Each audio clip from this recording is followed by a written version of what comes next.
Wait, Hold Up, What? A podcast from the Women at Eliminate Girl Hate is sponsored by... Have you ever dreamed of writing a book? I know I have. Or maybe, also like me, you've started a manuscript. Maybe you've started 10 and you've just never finished it, or never let anybody else read it, or never thought you could publish it. Wherever you are in the process, Jim Woods would like to help. Jim's a writer just like you, but he's also a coach who loves helping writers bring their books into the world and make them a reality. If you are like me, sometimes you need that push, a supportive but demanding cohort along the way to put your stories out into the world and keep you on track. Jim Woods is that cohort. Visit jimwoodswrites.com and click the Let's Chat button.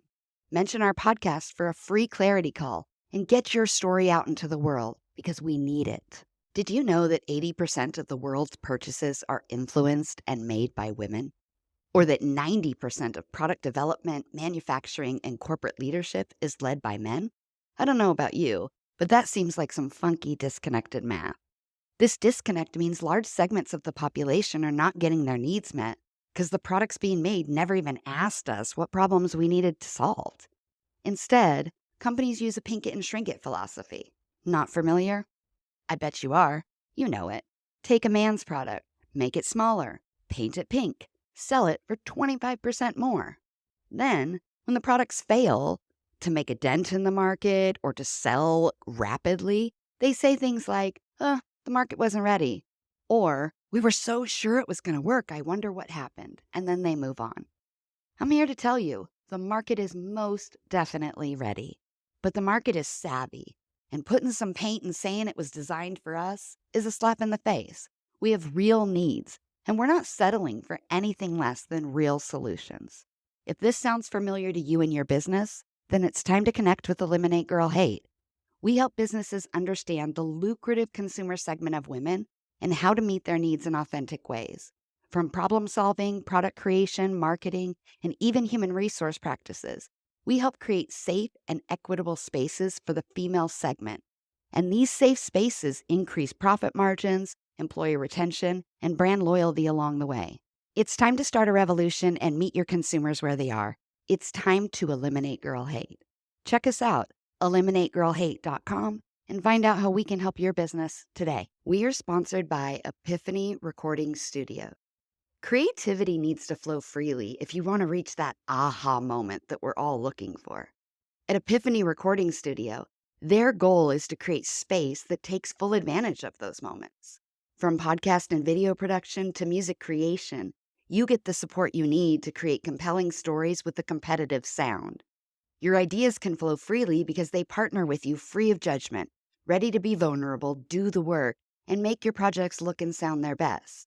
So let Epiphany Recording Studio help you reach your artistic vision by visiting them today at epiphanyrecordingstudio.com. Tell them Dawn sent you. And now, wait, hold up, what? My guest today is Pamela Wilson. Hi, Pam. How are you? Good. How are you? Good. I'm doing fantastic. It is 9 a.m.-ish where I'm at, but you are in Copenhagen. And so what time is it there for you? It's a little after 6 p.m. p.m. Sorry. Okay. PM. Nope. I don't remember it so much anymore as I used to. The time difference. 12, 13 hours, right?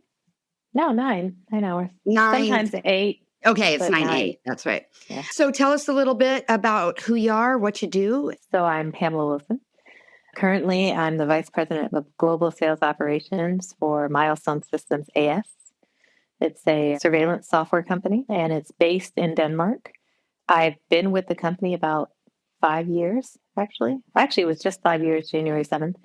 I started with their Americas entity where I met you 5 years ago in a similar role. And then I moved my family here to Denmark a little over a year and a half ago. Wow. I can't believe it's been that long already. I can't either. Tell me, what is the best part about being an expat and what is the worst part? The best part about being an expat, probably just discovering new things. I would say specifically about being an expat in Europe is your access to travel to so many different countries. Also, being so funny enough, being an expat leader has been interesting because you get away with a lot of things because people just know you don't know that about this country. So Score. yeah, it's like the first time in my life I've been able to be like us and them or they or all this stuff that you're like, you guys, all those things you kind of raise your eyebrow at for other things you can say. Well, you guys seem to do it a little bit different. Yeah, yeah, And yeah. nobody thinks anything of it. So It's amazing. I have always found this, but it's amazing how different culturally businesses are in different countries of the world, even when you feel that the culture isn't that different as a country as a whole. The work culture is often very, very different. but it's like, Yeah. well, the work culture for Denmark to the US is vastly different. Yeah. Isn't it Um, crazy? I would say it's really, really different. I think the higher, what I'm starting to find out now that I'm here, is the higher you get, the more it seems more like the US, Hmm. right? Because in Denmark, it's really, they're very, very big on the work-life balance.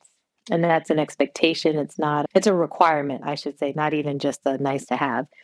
And what I find is that when you get higher in the organization, you see less of that, Yeah. even with the Danes. So not just the expats that are coming in, the Americans and the people from the UK, because that's usually they lump us together on the way we work. But even with some of the other Europeans that are in the company, but even with the Danes, you see they work just as long and kind of, I would say, equally stressed out. I probably matters too because it's a global organization. So it's not as if you're just working between the US and Denmark. You're working with a global business. And so many time zones and different people, especially as a leader that you have to communicate with and be on meetings with, et cetera, et cetera. Yes. Awesome. So, as we know each other, I think you alluded to that a little bit, and have had the opportunity to work together and also get to know each other outside of work. And a lot of that was kind of being in the trenches together and finding a friendly face or a supportive face or somebody who is like, wait, can you believe what just happened? I feel Mm, like that's a lot of our initially how our relationship began. As women growing through the ladder, if you will, there aren't as many of us there. And so you kind of tend to find solidarity in each other, which is a really beautiful thing, actually, because they don't yes. tell you that that's going to happen. There's so much out there that talks about how catty women are and how, how competitive we are, but they don't often tell you about the people as you're growing up the ladder that are like, kind of your safety net, if you will, which I think is pretty cool. Do you find the same thing now that you're in another country? Do you find like you found your people that are like, wait, hold up, what? Like, did you just hear that or see that? Or do you get that same camaraderie? So I don't think I have found that here yet. Okay. And I think that I think I come from an interesting, I guess, background or perspective in the sense that, so I was raised by my father.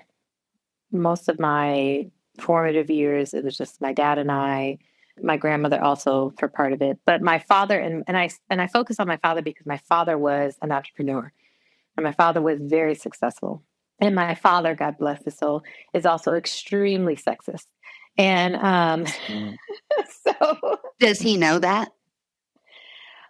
uh, Maybe not agree with it, but does he know that that might be the perception? yes. Oh, yeah, Okay. yeah. No, he knows Okay. that. He knows that. We actually had a very interesting breakthrough, and maybe I'll come back to it later at last Easter. But he knows that, and so it's been interesting because I feel like I was prepped a different way to be in this environment. And if you flash back to the fact that, so I spent 14 years at Xerox Corporation, and I have always been in tech. So when you talk about us being few and far between as women, that is amplified in technology, right? And it's also amplified if you're not like in that typical female roles, right? HR, marketing. So I started in finance, and then I've always been in some kind of like finance, sales operations type role. and I have a engineering degree, right? So this has been my whole life. I've always been used to being one of the few. And it's really interesting because at Xerox, I only had my girl support was just me and maybe one other. And actually, my work husband at the time, shout out to James Dunn, was the person that I would probably go to, or he would hear certain things. James is super liberal, so maybe he was a little more open to hearing how things were perceived. And his wife is very high up executive, so he's just a supportive husband, and he's more aware. So then you fast forward to where we met. Mhm. And I remember in the interview process, and I'm going to out you now, Oh, goodness. that that you say you took a pause and you were like, so Pam, like you're going to be the only one. And I was like, yeah, okay, Don, I'm already in technology. What do you mean I'm going to be the only one? And you were pretty direct, and you were like, no, Pam, as a Black woman, you are going to be the only one. And I kind of blew you off a little bit and was like, yeah, I'm used to being the only one. And I am. However, one, you got points because I was like, okay, cool. I appreciate the looking out. And then two, I remember our first big industry event, and I walked around, and there was like 700 people there. I was the only Black female there. There were a handful of women of color because we had representation from LATAM, but I was the only Black female there. And I was just like, wow. And everybody thought I was Tim's secretary. Do you remember? Tim was the vice president of the Americas at the time, or probably still is. I don't know, Mm-hmm. but Yeah. and our boss. Yes. So, yes, I actually do remember that. I vaguely remember someone coming up to you and maybe saying something. Oh, several times. So they Yeah. didn't. What happened is I didn't know anybody in the industry. And I had been, I don't know, maybe a month and a half, I think I had been on board. And so I was kind of hanging out with Tim, and Tim was introducing me to people. And I lost count at the number of people that it was, he'd say, oh, this is Pamela Wilson, our new director of sales operations. And everybody, and at first it was like, oh, this is Pamela Wilson. They shake your hand. She's our new director of sales operations. Oh, I was like, wow, is it that shocking? It was pretty entertaining. So that was interesting because I think at least maybe in the IT sector they can save face a little bit better. So I want to back up. Totally Yeah, want to yeah. back up. First, I want to talk about your father a little bit, if that's Okay. okay. So you're raised by a father Let me get some who tissues. No, I'm just kidding. they are always here. Just in case you know, I've recorded a few episodes and I have already cried in one of them, which, if I'm being very honest with myself, I'm kind of proud of. That's like, it's not all of them, so that's pretty good. And I don't want to make you cry. That's not my goal here. But, you have a dad who's entrepreneurial in spirit. He's raising a daughter on his own. And you, my dear, are a very driven human being.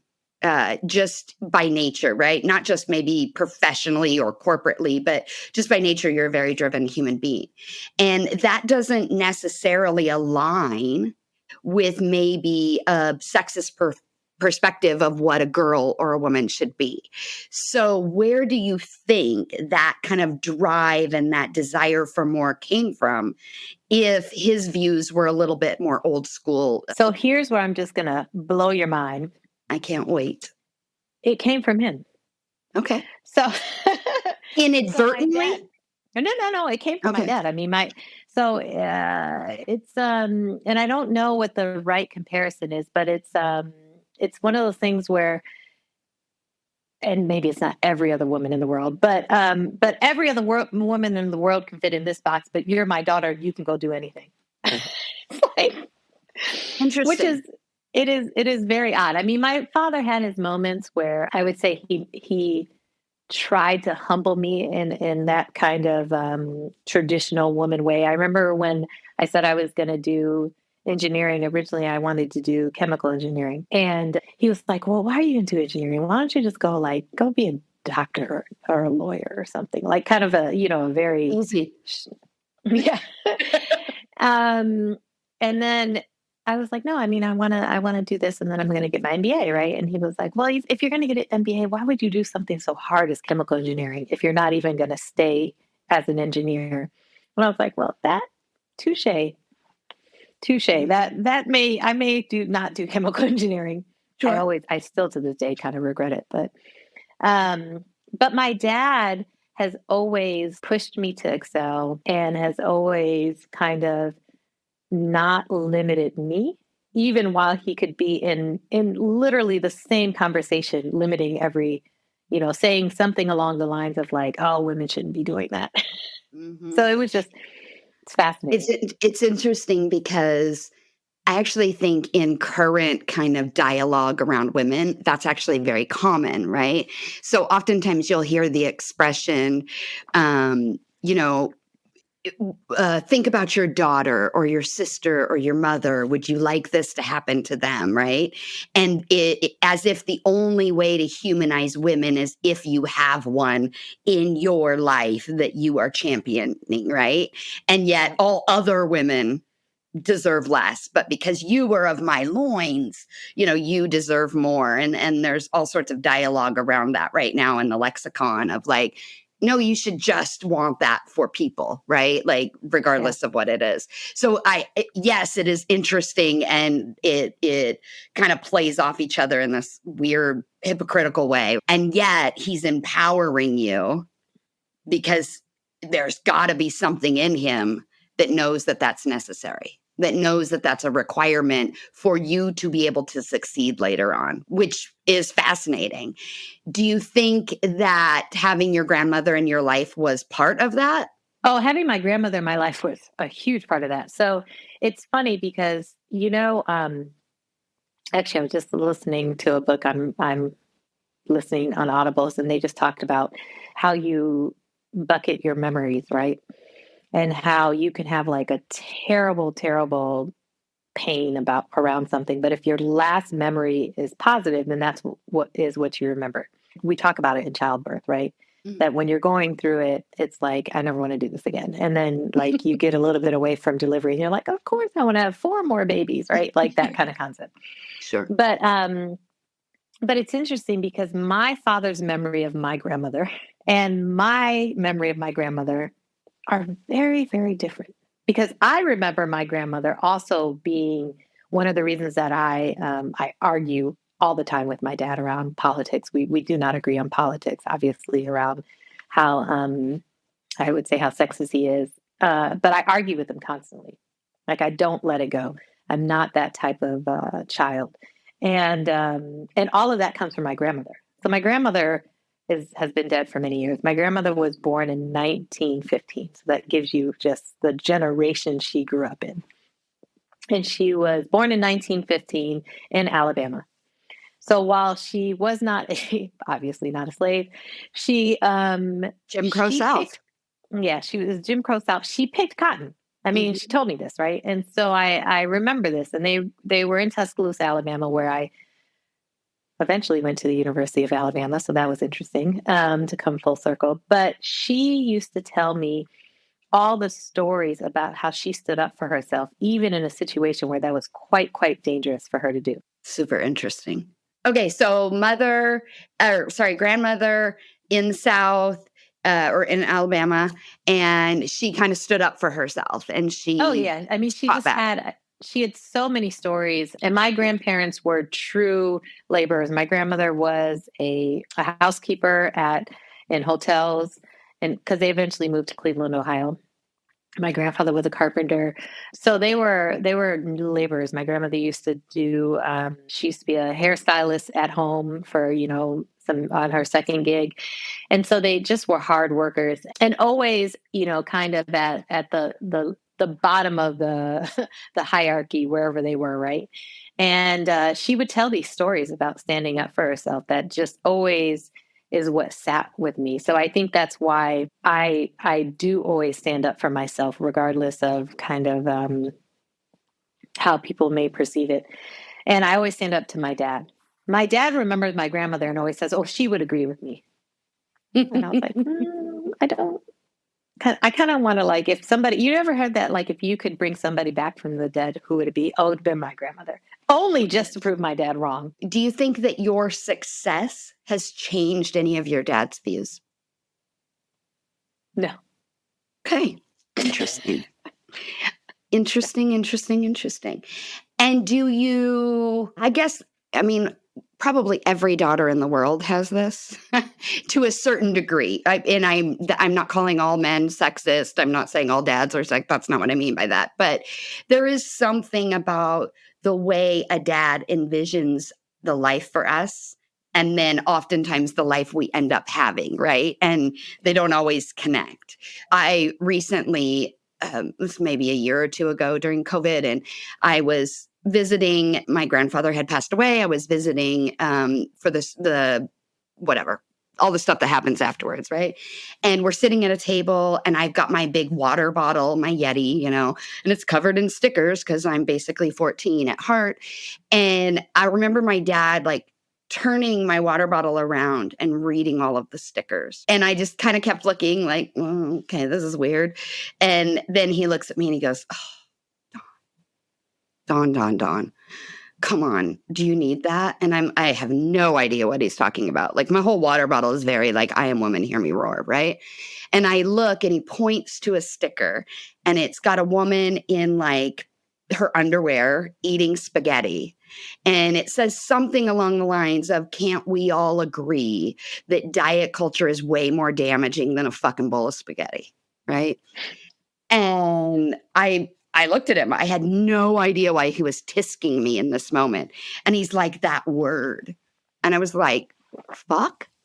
And he said, yes. I go, it's just a word. Like, it's just a word. I'm a 40 at the time, 45-year-old woman. Like, you know what? Occasionally I read and say the word fuck. Like, it is what happens. And I remember in my head, like I took the deepest internal breath you've ever taken because I do not talk to my father that way.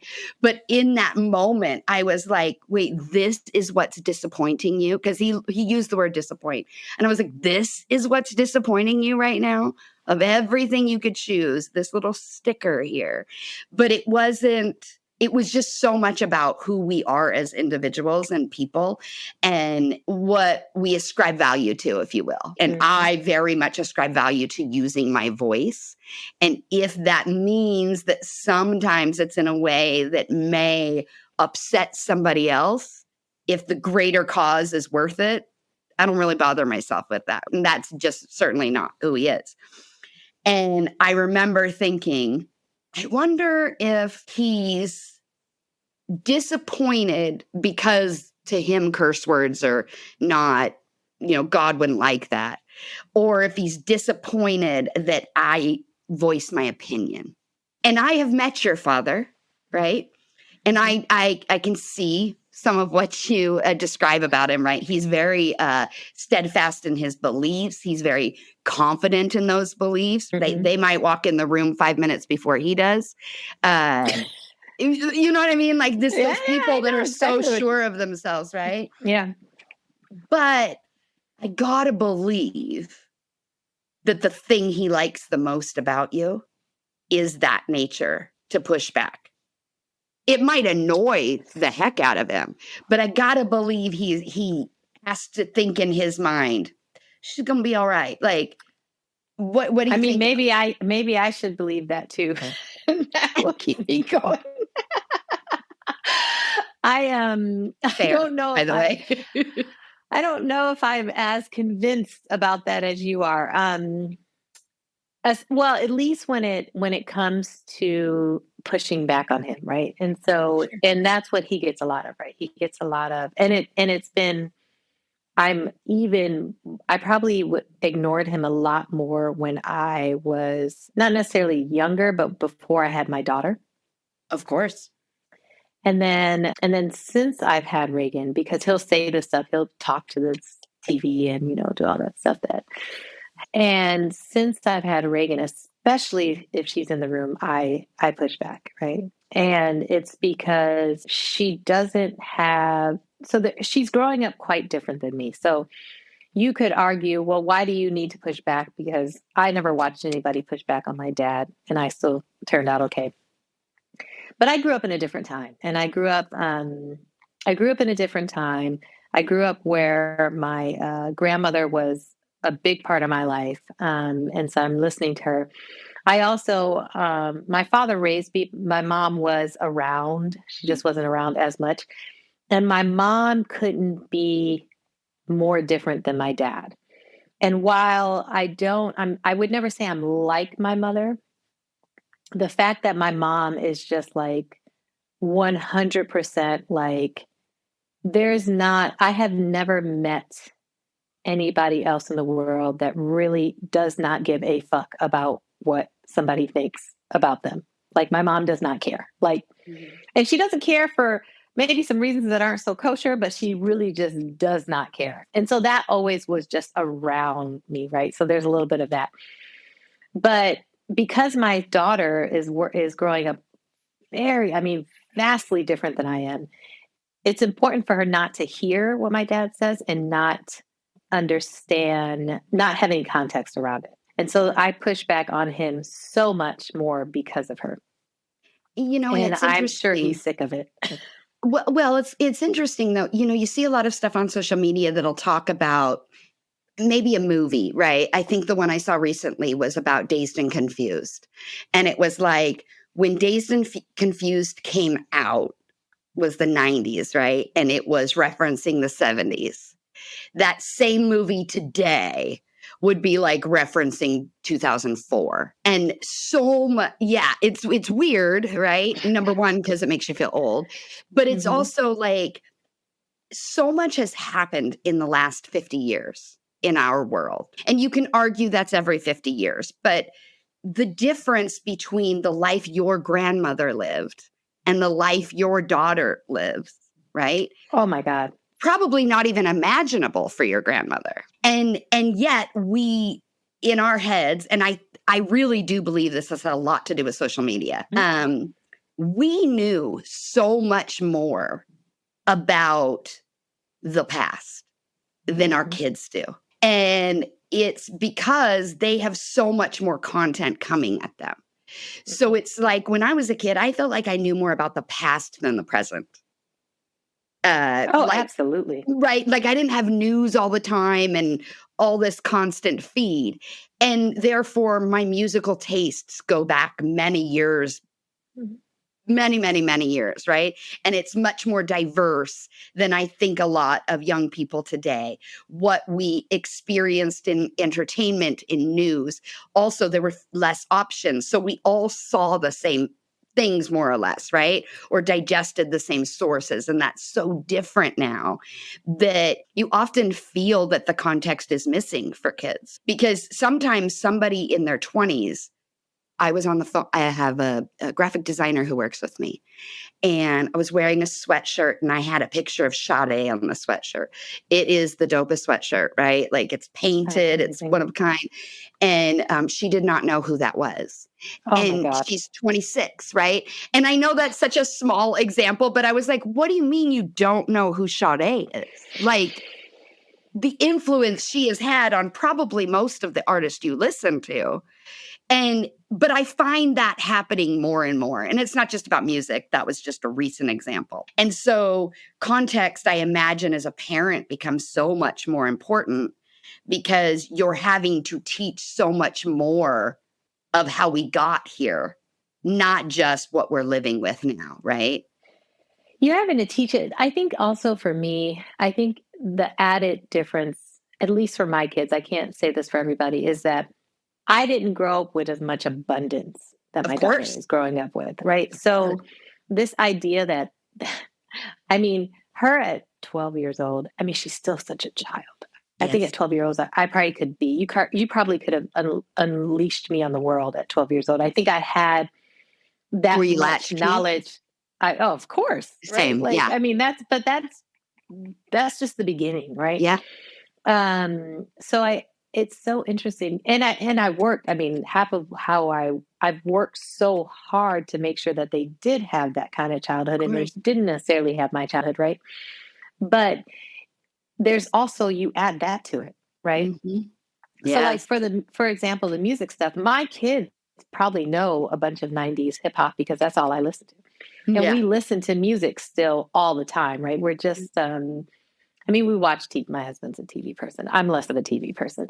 And so, when we are on the weekend, we turn off the TV and we have music going on while I'm cleaning or while we're hanging out, while we're playing, playing games, or if we have people over. Like, there's always music going on, and our go-to Spotify playlist are, Love Deluxe, which is nothing Mhm. but like Right. 90s, 2000 R&B, and then the hip hop is hit or miss because it's hard to find a really good clean playlist. But it's kind of on there. So they know that for the same reason that I used to know it with my mom. When I lived with my mother on Saturday mornings, the radio station WDKX, Rochester, New York, um, would play from 9 to noon, like old school Motown, and my Mhm. mother would blast it while she Yeah. cleaned the house.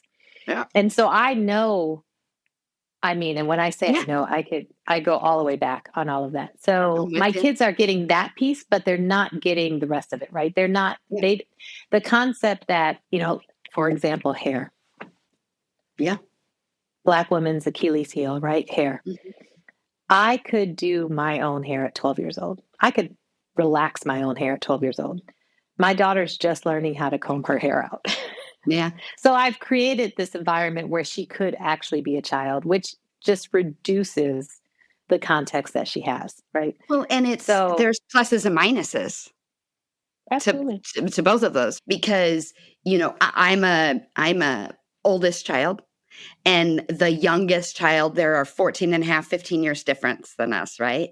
And there's such a wide range of difference in how we were raised. And that's, I mean, I guess 10 to 15 years as a generation. But, we had the same parents, but we did not have the same parents. And it is interesting when you find those kind of idiosyncrasy. I can never say that word. I don't even know why I tried it. I knew as I was starting that I was not going to be able to finish that word.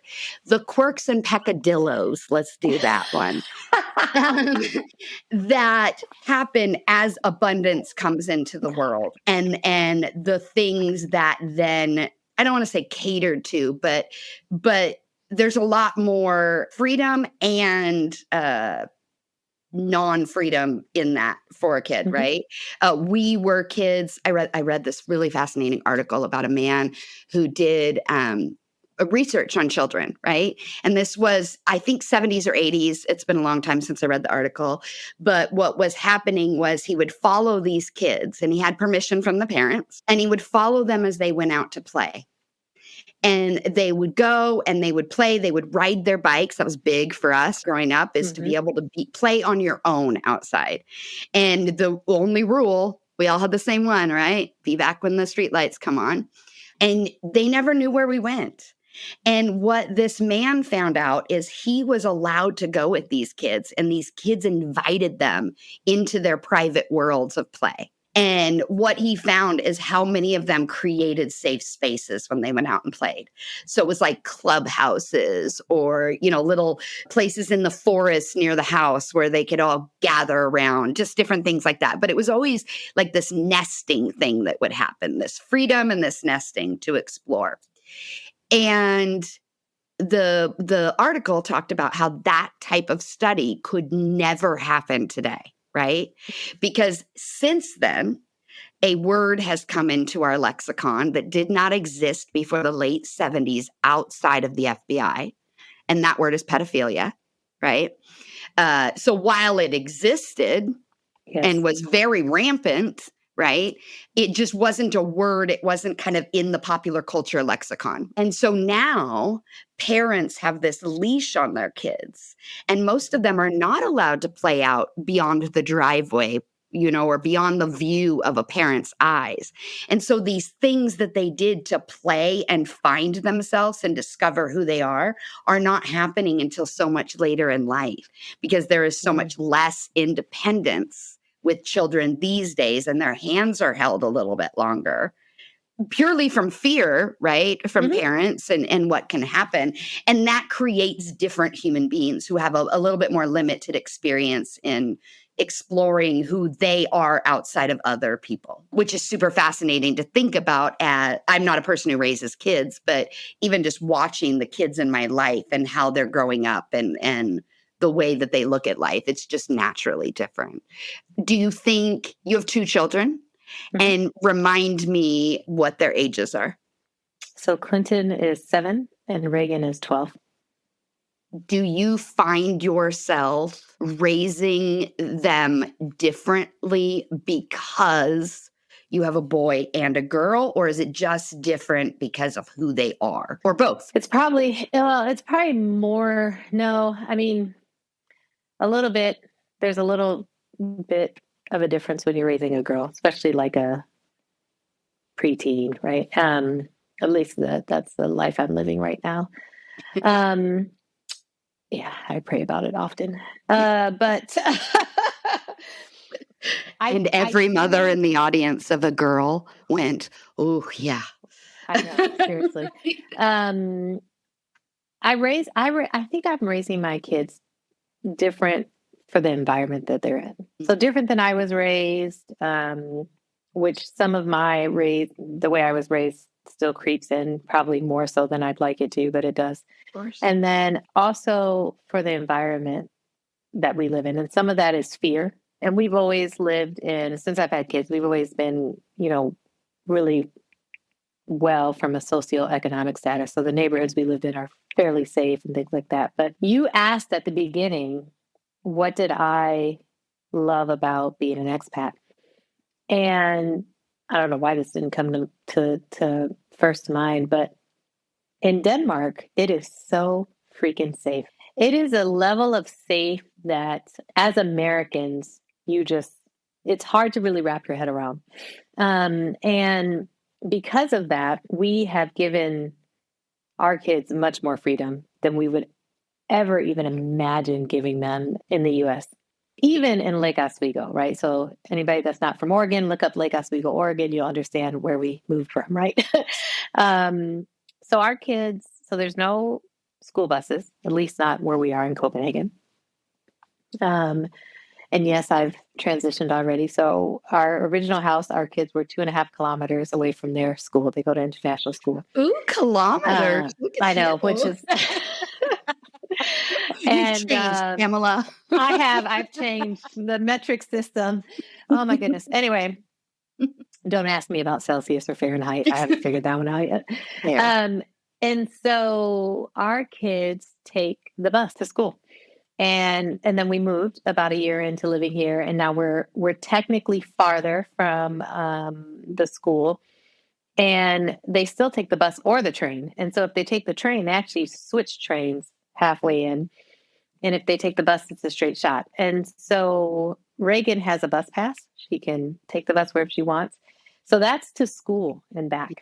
We haven't gotten to the point yet where Clinton can take it on his own, but so that's cool. And everybody's like, okay, well, that's cool. They don't have buses, everybody. So I let my daughter take the train to Copenhagen Central and go to Tivoli by herself. Tivoli is an amusement park here in the middle of the city. Her and her little best friend here, they will meet up. Sometimes I don't even see them meet up. They will meet up at one of the train stations and then take the train together. And then they'll go to Copenhagen or go to Tivoli all day, and I'll check in. They have like a rule on they should call me every once in a while. Um, they'll do their thing there, and then they'll come back, and they have to be back. And they're usually I am still fairly strict, so like you break the rules, and you're going to miss out. So if I say be home at 5, it they'll be back at 5. I wouldn't even imagine letting my kids do that anywhere in the U.S.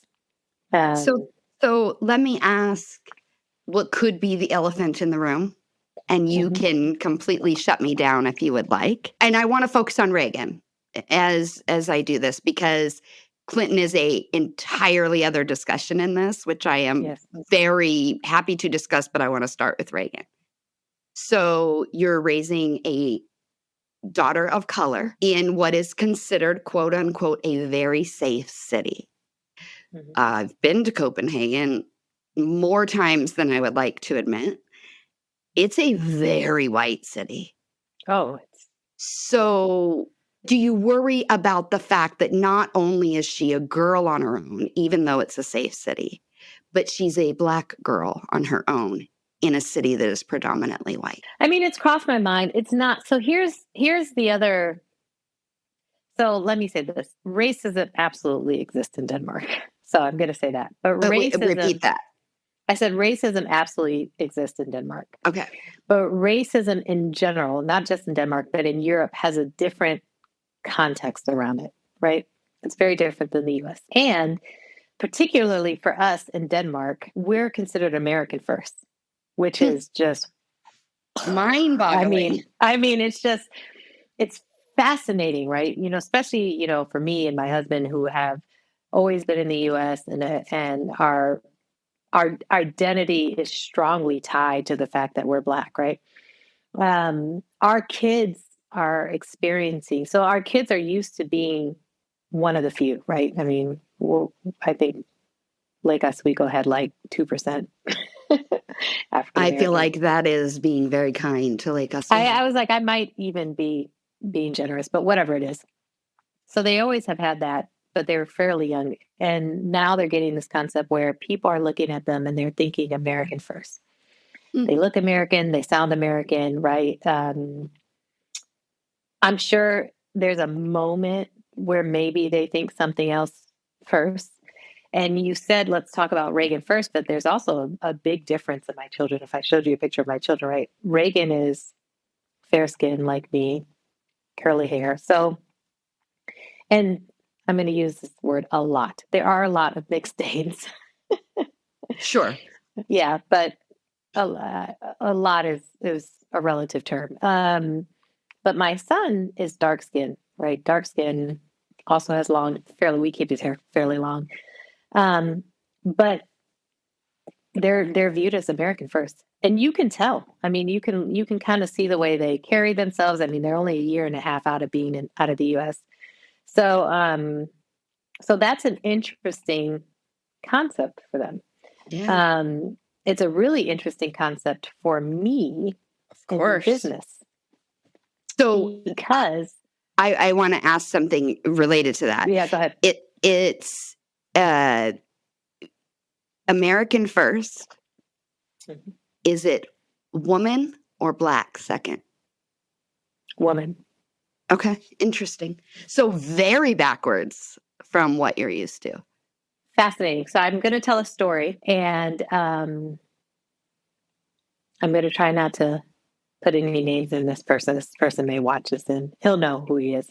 So I had a situation in our industry where I had met this person in passing, let's call it 3 times. And then we were in a more intimate meeting with some few other people, and he introduced himself to me. I was like, dude, I've met you like 3 times because that's my personality. And he was like, no, I haven't met you before. I was like, yes, you have. And then I proceeded to tell him the other times I met him. And he was like, I am so sorry. I don't remember that. And I didn't think anything of it. And I don't know if it was that moment or the next day when we talked about it. But either that moment or the next day, I said, come on, dude. I'm like the only African American female here. How could you forget me? And he is Swedish. And so he was like, Pam, I don't even, he was like, I'm not going to say I don't see color because he was like, I know how stupid that sounds. Right. He was like, but it's not a marker that I then put on somebody because it's just not, I haven't grown up with that context. And so and this was before I moved to Denmark. And so then the next day he comes back and we have this whole conversation about that because I guess he had gone away and thought about it. Like, how did I forget, he's just a very self-reflecting type of person. Right. And so we had a whole conversation and now we're friends. And it was interesting because me being me and, kind of glass half empty ish a little bit, I was like, I think the world of this person, but I was kind of like, he's kind of got me full of shit. Like, there's no way you don't not notice that. And then I moved to Europe, and I was like, oh my God, that is truly a thing. It is woman first.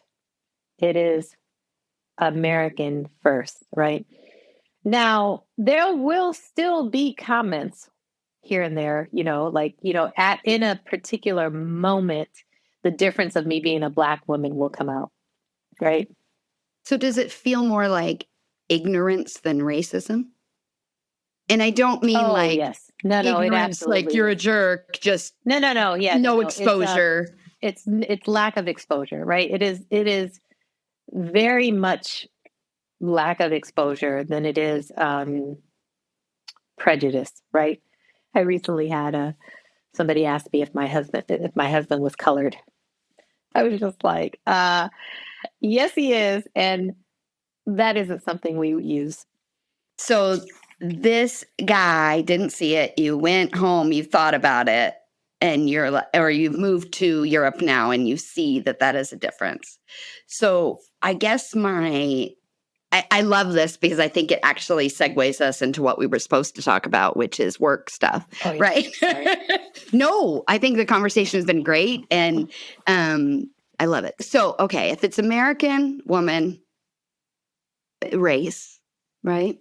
Do you ever notice, maybe not for you individually, but do you ever notice religion going in there? Oh, so Or religion is Trump's race all day long here. So, interesting. so in Europe, and I think if you go back in history and you look at wars, right? There's only a handful of wars that are not centered around religion. The Civil War being one of them, right? Which is our biggest, U.S. internal U.S. conflict, right? If you go around Europe, outside of wars around territory, most of the wars in Europe in their history is around religion. And because of that, that is where the racism comes, right? Um, and you see it. Even in Denmark, because I know Denmark has a lot of churches, but not a lot of church people. Yeah. So Denmark it's one of the things where if you're not heavily exposed to it, you don't understand it. So um, the Danes are Lutheran. I think it's Lutheran is the main church. I pay taxes you have to go opt out if you don't want to pay taxes to the church. It's actually a fairly easy opt out. But and they celebrate religiously, I know, pun intended, the religious holidays, Easter, Christmas. In But if you fairness, the Danes celebrate every holiday religiously. Oh, they don't celebrate. That's one of those things that us Americans, when you work with dates, assume, but it's not that Mm, bad. mm. But they do celebrate the Christian holidays religiously. And I mean, even confirmation here is like a big deal. The kids get big presents. It's a big thing. But if you ask a lot of Danes to explain to you some of these holidays in detail, Sure, they don't know. And it's more out of tradition. sure. It's all about tradition. Most of the Danes that I've had, most of the Danes think I'm super religious, where I believe in God. I love Jesus all day long, and I'm not scared to say it. But I believe in, the true, kind Jesus and not the super judgmental one. So we won't go down that route, but but half of them don't even believe in God, which is, I shouldn't say half of them. I don't know how many, but most of the people that I know will say they don't really believe in God, and I absolutely believe in God. So it is really interesting. And to add to that, so they are very liberal in their application of the Christian religion, I would say, and but culturally, even though the Danish culture is quite liberal in their application of Christianity, there is not a lot of tolerance for the Muslim religion. And Interesting.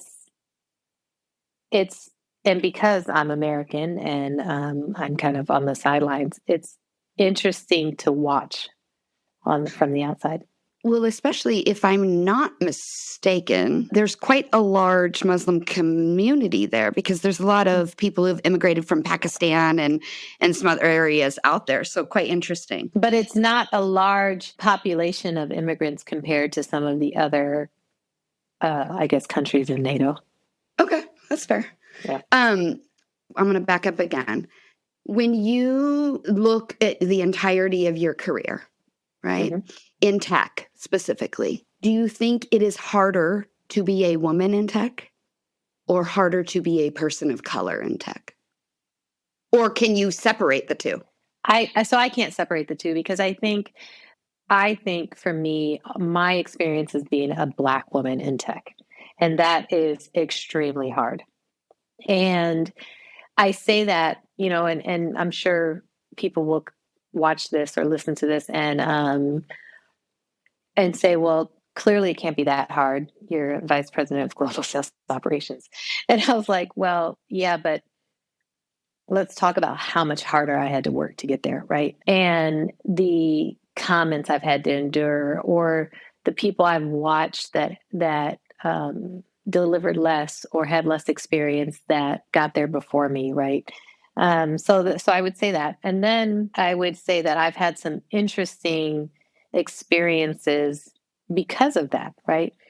Because I am a Black woman in tech, and I don't shy away from owning that, right? I'm not the type of person to say, to hide it and try to fit in.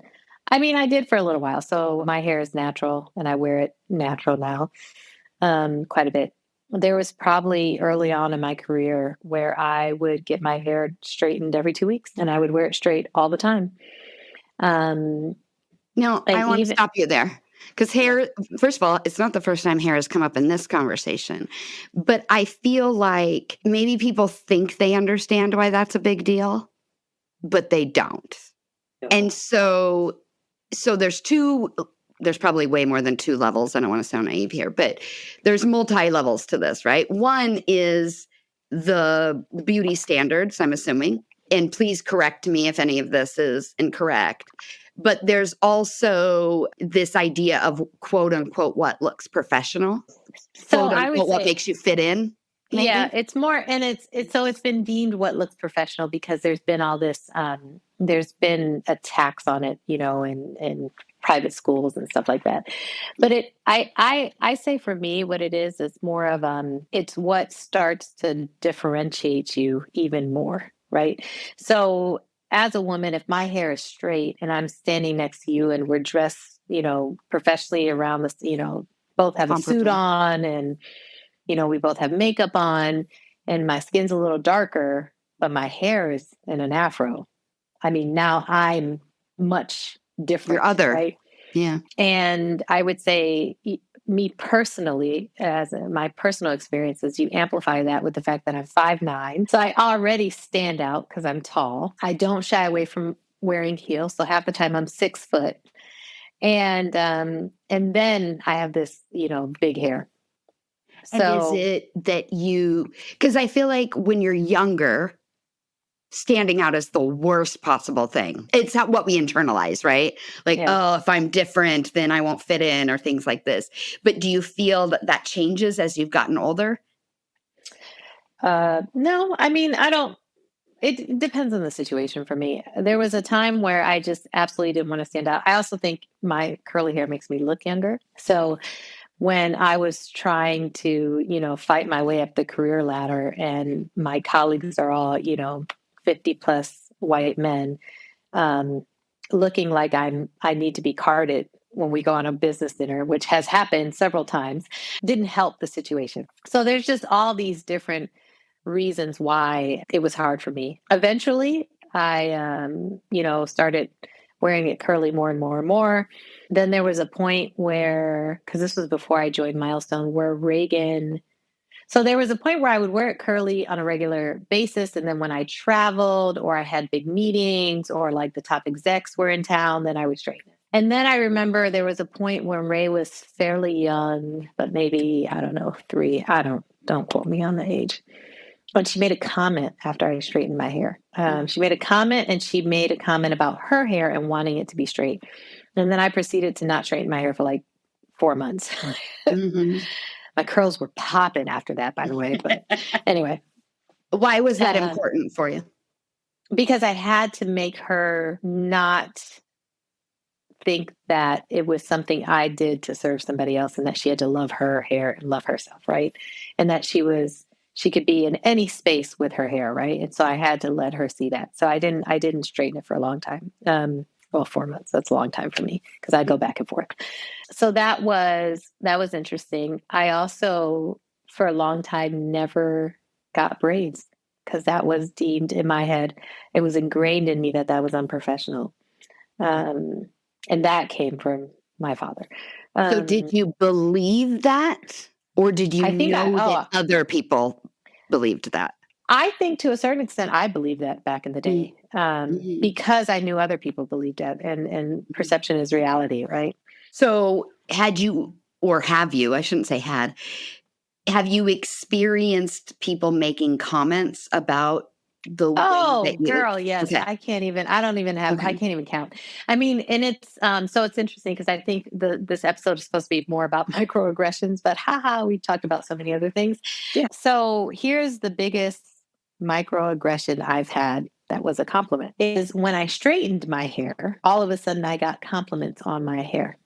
Mhm, And it happens to this day. I mean, it mhm, happens I think I straightened my hair just last week, mhm. and somebody said to me, "Oh, Pam, you look so nice today. Your hair and everything." I also had a dress on, and I never wore dresses, but whatever. Still. But the comment was all about how dressed up I looked, right? So yeah, so that isn't going to go away. Also, when I put braids in every once in a while, there's a lot of comments about my braids. It is, and it just I think it just goes to some of it is curiosity. I am a very open person, so I think that people feel like they can ask me a question about my hair, and that's fine. I mean, to a certain extent I'd love for people to just get their questions out in the open so that they don't ask the wrong person. I mean, I've had people touch my hair. I had somebody we both know touch my hair and then go, "Oh my god, I can't believe I just did that." I'm so sorry. I know better. After we hang up, I'm going to find out who that was. So this happens. It's a regular occurrence. It's not like it started the day you started working in an office. It's something you've lived with your whole life. Does it today? Does it anger you? Does it irritate you? Does it roll off the back because it's happened so much? Do you say something every time? Do you only say something sometimes? Like, what is the internal process when you can tell that people are relating to you specifically on your race? So I'm a person that I think intent is super important. And so so intent and kind of relationship proximity, right? Is Fair. super important to me. So it really depends. I mean, sometimes it rolls off my back. Um, it's always I always note it. I mean, I just, you know, I probably could, if I really started wanting to write it down, I probably could write down every instance. But intent is super important to me. So whether I hold that against somebody is it's not going to be something like that. It's irritating sometimes. Um, Do you feel like it's ever but held you back? I think being a Black woman in general has held me back, right? And how so? Well, one, because the bar for me to move up is so much higher, right? So when I go to move up, and I've moved up internally in both Xerox and a Milestone, but the bar for me to move up is that I have to pretty much have proven that I can do it, right? Mhm. And the bar, what I see with other people is that they have potential. And that is, and I know that's like something that everybody talks about, but it is I'm not saying that because everybody talks about it. I'm saying it because I have seen it, right? Of Like I course. have seen it with me. And it's kind of interesting because it's also like I usually will have to deliver something that shows that I can do this next thing. which is fine. I mean, and that would be great if that was how they treated everybody, but that's just not how they Mhm. treat everybody. But it's also not helping back. I mean, I don't want it to sound like I'm downing everything because I've gotten to where I am for Yeah, multiple reasons. But I definitely see it, right? sure. I definitely see it. And I mean, I even see it today, and maybe I shouldn't say that because I'm still working at Milestone, but I see it in the comparison of my peers. Do you, not in the past, but now at your age, right? And I'm not saying what your age is, but I think at our age, there is a sense of, it sounds so lame, not oneness, but like there's a sense of self that you get. I think as a woman, as you age, right? But that the things that used to be there, it's like, so I don't know why it's taking me so long to get to this question, but the question is, in today's world, do you feel like you can come to the table as your full, authentic self in any space? I can come to the table as my full, authentic self with my current team. So, not my peers, but the team that reports to me, my direct reports, not my whole team, but my direct reports, which includes two Danish men. So that is people that report to you. And oddly, I have felt the same. I feel I can do that with the teams that work for me for whatever Yes. reason. Well, But does it make you I feel think it, unsafe to not be able to do that with your counterparts or your boss or the powers that be, if you will? no, because I probably can go, I don't know, 75% of the way there. Okay. And I don't know what it's like to be able to show up. So it's like I don't have, you can't miss something you've never had, right? Yeah. So there's that piece of it. And then I want to say this other thing. My former team, so my old America's leadership team, shout out to Tim Palmquist, who is very different than me, but I always showed up my full authentic self there. And probably even more so after you left, right? I think we just got even tighter, but not because you left. I wasn't, that sounded terrible, but Geez.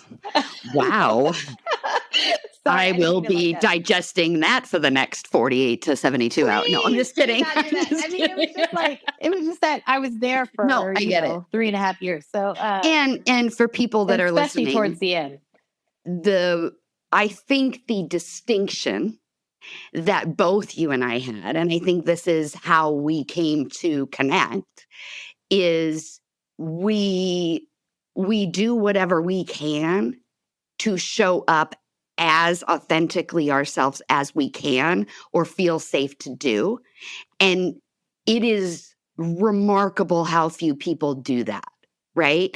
And Agreed. in that environment, Tim, who was our boss, was very different from us. We had very different beliefs. And Very in different beliefs. any other environment, those things might have been used to pit us against each other, you and I, but also Mhm. us with him. Mhm. And for whatever reason, that was not what was happening. Right. I would It agree. was like, we could disagree about something and almost joke. I don't know if that's the right word, but almost like be like, oh, this is ridiculous. Right. And in that process, I was there 4.5-ish years. I saw changes in him and in myself that Mhm. opened up to be more accepting. And I thought I was a pretty darn accepting person before that. But you did see that because the way that our differences manifested themselves, for whatever reason, there was always discussion about it. Yes. You know what I So mean? I do know what you mean, and I have to give you a little quick story about Tim one day. So I'd done something. That something was probably mouth off at a colleague, and he was talking to me about it, and I was trying to be really open with Tim and explain to him that I have some triggers. There's some things that have happened along the way that when those things start to smell or feel like that, I kind of start to tense up and I will confront people. I'm not a conflict avoider, right? And there was somebody on our team that I confronted for saying something.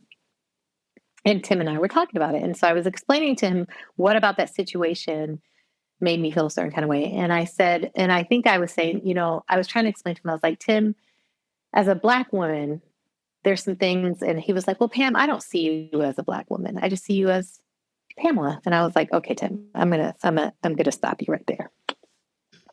And this is the relationship we had with Tim, right? And I said, I'm gonna stop you right there because you don't have any Black friends. I was like, well, correct me if I'm wrong. Do you have any close Black friends, Tim? He was like, no. I said, so when you think Black woman, do you think what you see on TV? Because of course I'm not, right? Like I'm not that character that you see on TV. I'm not, Mm, hip hop star or something like that, mhm. So I don't think you really have the right context to understand that. And when I said it like that, and I said that to him, he was like, okay, you're right. I can Mhm. see where I'm wrong. But he's very, he's very accepting to that.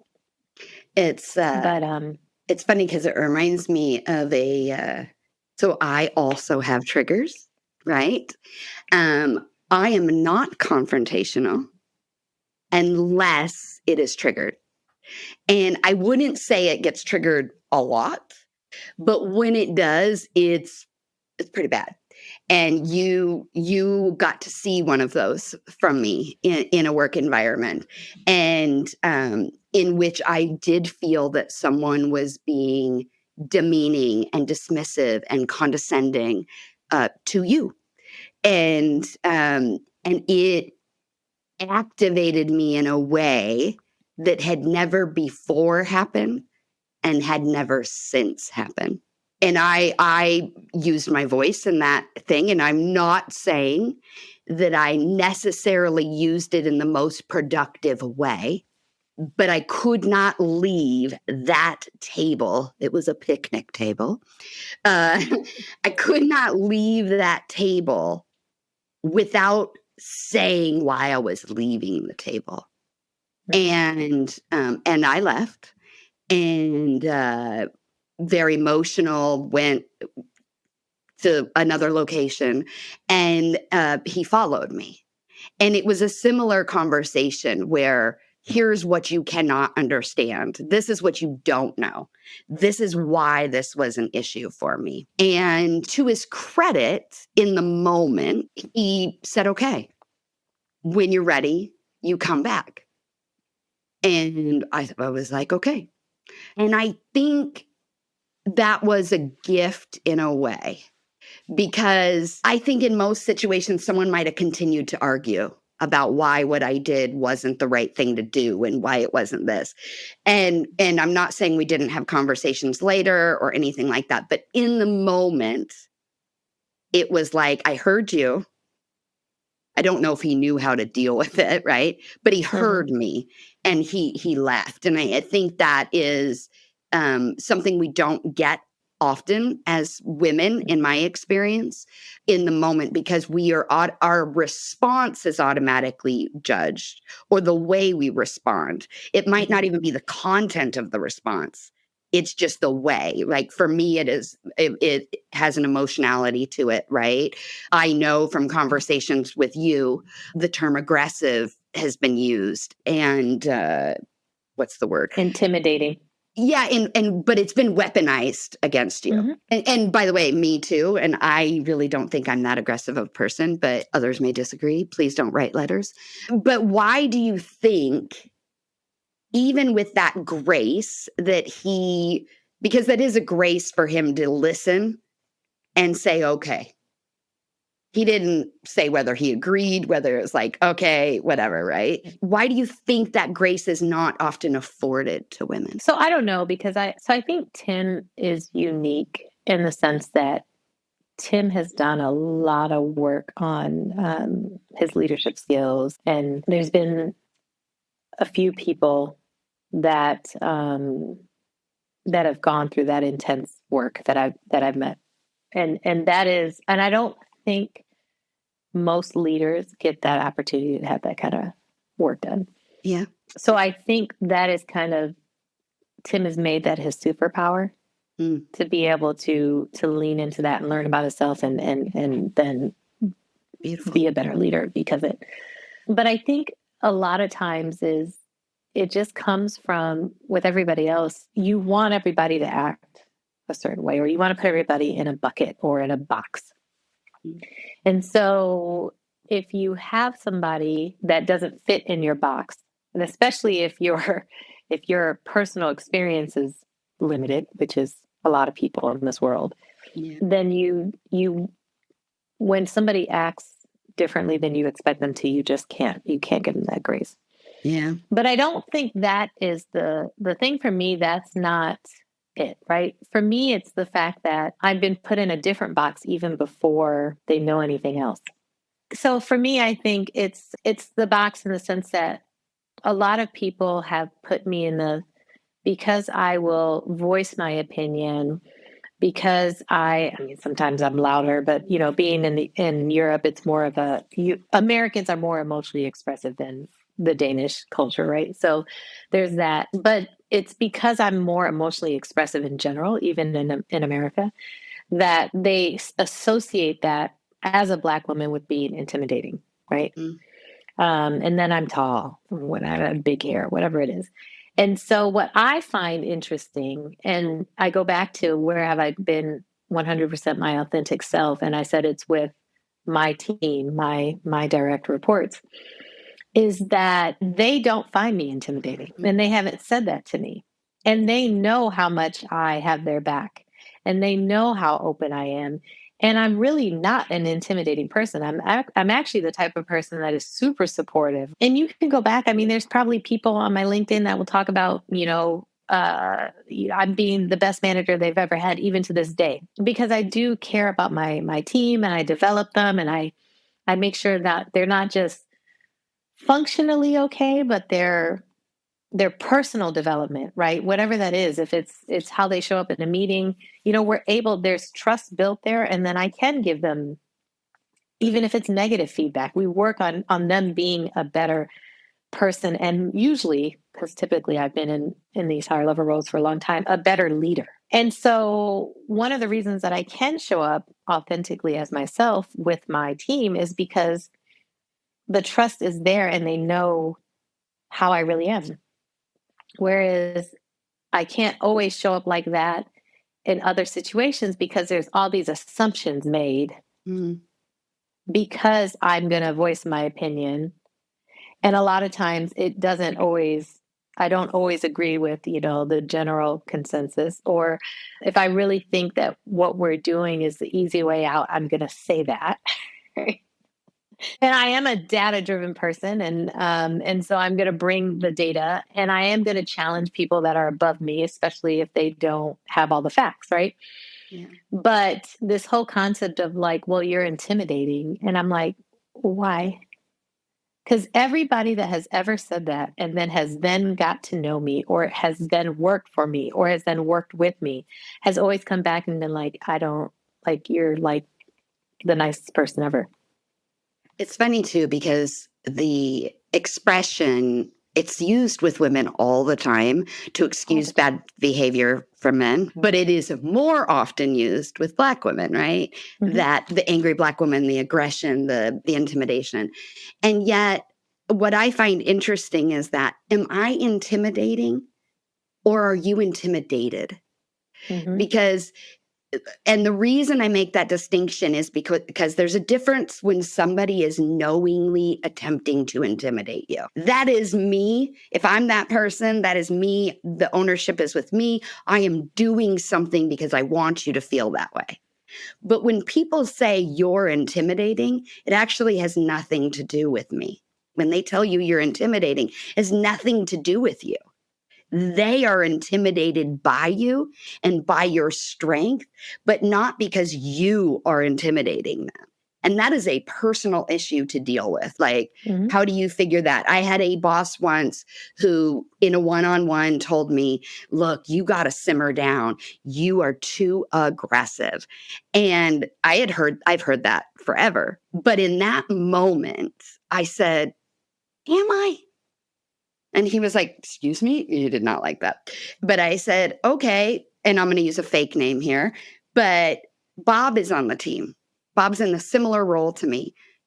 Am I more aggressive than Bob? And the leader literally sat back in his chair, like in those chairs that like lean back really. That was not the best angle for me. We will not use that in clips. But he leaned very far back in his chair and he sat there a good 3 to 4 minutes of dead silence. And he said, no, you are not. You can go. And that was the end of our one-on-one.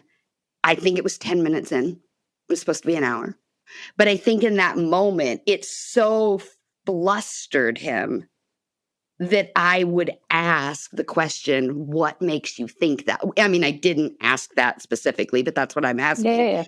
And that it made him check that assumption he had at the door. And I wasn't angry about it. I just used a direct comparison because I was genuinely curious if I was coming across differently than someone else. And that experience, while very flippant and tiny in the grand scale of things, really changed how I felt about the way that people perceived me in an environment.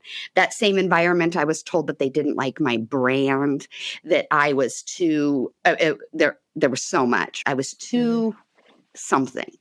And in that moment, I realized that that had so nothing to do with me. And it really changed how I thought of the world around topics like that. And then recently, I was in California visiting my family and experiencing my nephew. And, you know, he's 4 and he's the kind of kid that goes to sleep in the middle of a sentence and wakes up in the middle of a sentence. He's just very verbal. He's curious. He asks questions. He's imaginative. And I said to my sister, I was like, I wonder if that's what I was like as a kid. Because I don't remember, right? And she goes, what do you mean? And I was like, well, I've always heard my whole life how talkative, how bossy, how aggressive, how this I was. And it was always negative. But when I watch everybody interact with him, it's applauded. It's appreciated. It's understood.